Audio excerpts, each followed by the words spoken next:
భద్రాద్రి కొత్తగూడెం జిల్లా జూలూరుపాడు మండల కేంద్రంలో ఉన్న జిల్లా పరిషత్ హై స్కూల్లో చదివే పిల్లగాళ్ళట వీళ్ళంతా.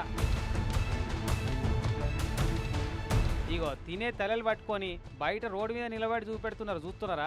మరి ఏమున్నాయి ఇలా ఏం చూపిస్తున్నారంటే, నిన్న సోమవారం అంటే సర్కారోళ్ళు ప్రకటించిన మెనూ ప్రకారం వీళ్ళ ప్లేట్లలో కిచిడి, మిక్స్డ్ వెజిటేబుల్ కర్రీ, ఉడకబెట్టిన కోడిగుడ్డు ఉండాలి. కానీ చెప్పేది ఒకటి చేసేది ఇంకోటి అన్నట్టే ఉందట ఈ బల్లె పెట్టే ఫుడ్ కథ. నెల రోజుల సంది రోజు పప్పే వండి పెడుతున్నారట.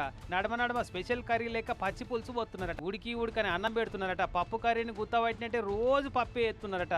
ఉడకబెట్టిన కోడిగుడ్డు ముచ్చట ఉత్తదేనట. మరి ఇట్లెందుకు చేస్తున్నారా సామి అని అంటే, వండేందుకు వంట షెడ్డే లేదట. వానలు పడుతున్నాయి కాబట్టి మెనూ ప్రకారం పెట్టుడు అయితలేదు బిడ్డ. మీకు కావాల్సిన తిండి పెట్టాలంటే షెడ్ అన్న కట్టాలి, వానలన్న బంద్ కావాలి అంటున్నారట. ఎట్లుందంటే గాలిలో దీపం పెట్టి దేవుడా అన్నట్లేదు. ఓ దేవుడా, మంచి దేవుడా, జరగి పిల్లగాల కోసమన్నా వానలు తక్కువయ్యే దేవుడా అని కోరుకుంటున్నారట ఈ ముచ్చటరికైన పిల్లగాళ్ళ తల్లిదండ్రులంతా.